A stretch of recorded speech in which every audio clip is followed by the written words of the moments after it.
Greetings, everybody. I'm back. It's been quite a while. I've missed you guys very much. I hope that everyone's doing really, really well and being safe and healthy, doing the right things to maintain their health on all levels. Very important to stay in the love zone. We have a choice. We can be either afraid and be in fear, or we can have love. Fear or love, the two can't exist, side by side. So with the love, we can expand, we can, be healthy, we can help each other, we could transcend. So from my heart, I just hope everybody's in that mode as best as you can, and let's go from there. Today, I want to talk about a couple of records that you probably know about. But to me, they're a little bit neglected. Here I am. Gil Evans, of course, just a wonderful, post-war arranger. I mean, of the magnitude. He's the extension to me of Ellington, as I've said before. But this really is his masterpiece. It's a sweet spot period for him, 1960-61. An amazing band. He's got guitar on this record. He has brass sonorities. He's got two percussionists, Charlie Persip and Elvin Jones. It's a mystical record. The sonorities and the beauty in this record just transcend the orchestral virtuosity that comes from a session like this. So I wanted to share this record with you. 1961, Bob Thiele again, miracle label, Impulse. You think Bob Thiele, Creed Taylor, they start a new label and they have so much wonderful stuff happening, so many disparate tributaries coming together, and this was the scene in New York at that time. This is an embodiment of it. The interesting thing about jazz is that there are players who, are pro forma virtuosos who have respect of everybody around the world, and then there are those inimitable players who have something so unique and so different, but sometimes just didn't have the press and the publicity behind them, or the length of life to pursue a long career that might have given them more notice. Carl Perkins is one of these guys, a West Coast dude, came up in the mid-50s, was playing with all the great West Coast players, all the great modernists. This is his first record, his first own session. He did not do many sessions, but Perkins had a deformed arm, and his style of playing was completely dictated by the deformity.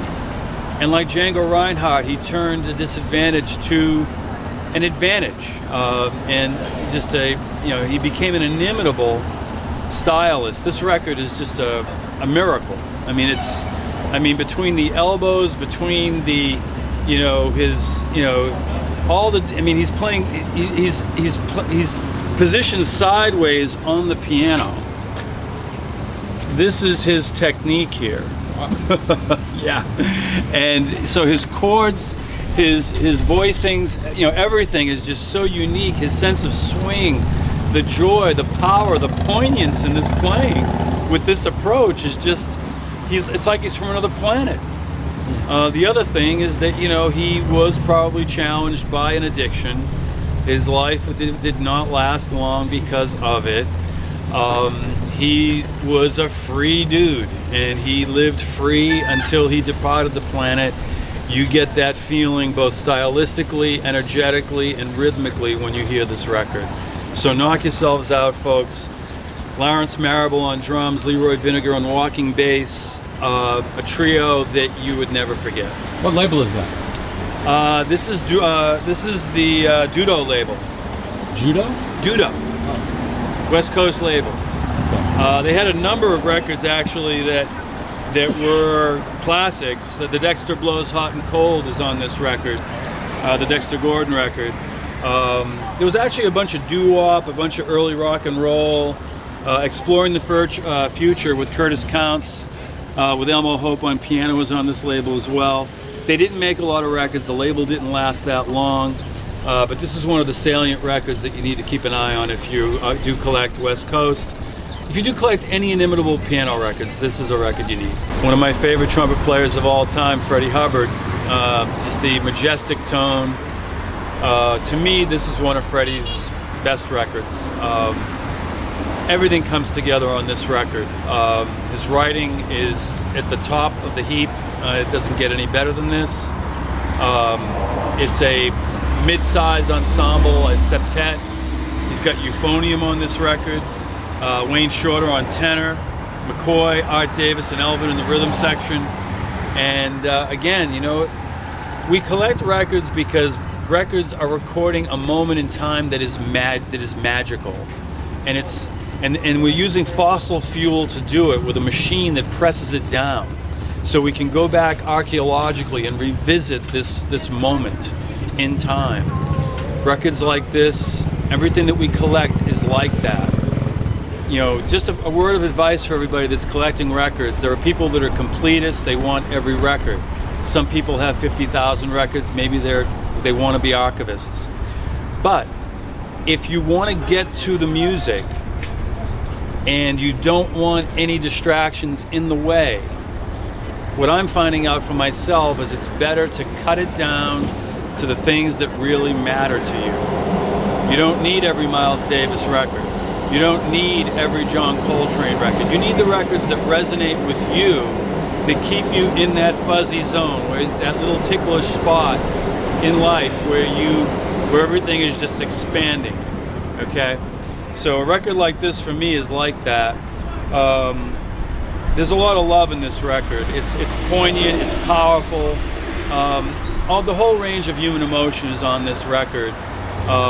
Again, you know, talking about technical details with records like this is not important because everybody could come from a different angle. But the point is that there is value in the record when you hear the record. And you guys can decide when you do hear it whether it's something that you want. But Freddie Hubbard, 1964, 65. This record came from Harlem. And it's near mint. And it's never leaving me until I depart. No way. It's very busy today. There are days out here that there's been nobody out here. This is like really, really busy. Wow. I think, 3 weeks ago there was nobody out here. One of the obscure, interesting jazz organizations of the mid to late 1950s was the Jazz Modes. Charlie Rouse came up as a mainstream to modern player. Cut his teeth, had the modern vocabulary down, you know, ultimately ended up with Thelonious Monk. But this is the transitory period for him. And that transitory period is where he's joining forces with Julius Watkins, the guy who took the French horn and actually made it something in jazz. So the sonorities between these two musicians on this record are very interesting. There's almost kind of a Monkean feel to this record. There's a thoughtfulness to the playing. It's not overly aggressive. It's more poetic. The sonorities, the granularity between the timbres, within the brass, between the French horn and the tenor, and how the piano reacts with the rhythm section make this a really interesting record. Martin Rivera on bass, Gilda Mahonis on piano, and Jimmy Wormsworth on drums, a name you don't hear too often, but a semi-magical record. You know, if you're into some of the Monk records from the late 50s, I mean, Monk is obviously very oblique harmonically and rhythmically. This has more subtle feelings of those elements to it. And with its own inimitable ensemble flavor is something that a lot of people I think would appreciate. So keep your eyes for the Jazz Modes. This is on Atlantic, 1957. For me, a real keep. Here's, again, I've reviewed Horace Silver records before because I love Horace, both as a person and as a musician, and for his body of work. But this is one of my favorite Horace Silver records. Further Explorations is, without waxing poetic, well, let me start off by saying that I am actually going to be posting a bunch of records online on Discogs to a friend. His address is CertCult45, and he'll be starting with about 100 records. This will be one of them. This is not my own copy, but one that I will be selling. It's an original Deep Groove copy in solid VG to VG Plus condition. Plays very, very well. But the reason I'm talking about this record is because I'm waxing poetic about Manhattan as we are, going through the evolution within society, and we're seeing things change. I mean, it's endemic. Life is, change is endemic to life for sure. And but this record just indicates just a collision of all the disparate things that made New York just such an astonishing place. I mean, yes, there was big business here, and yes, there was greed, and yes, there were the dark forces, and yes, there were the kooks and the bohemians and the beatniks and the jazz musicians and the little cafes and beautiful women walking down the street, going over subway grids with their dresses floating up in the air with blonde hair. I mean, all kinds of that stuff was going on. This record is an embodiment of that.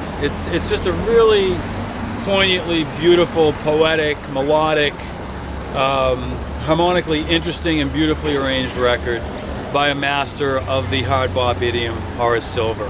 Art Farmer on this record is just beautiful.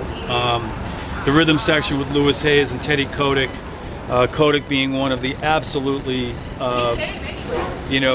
underrated bass players. This is a great quintet. Clifford Jordan is just gaining steam at this point and becoming, the inimitable Chicago-based tenor that was actually somewhat of an influence on Coltrane as well. So keep your eyes open. Further Explorations, Horace Silver, one of the many great records in his catalog, but to me, one of his finest.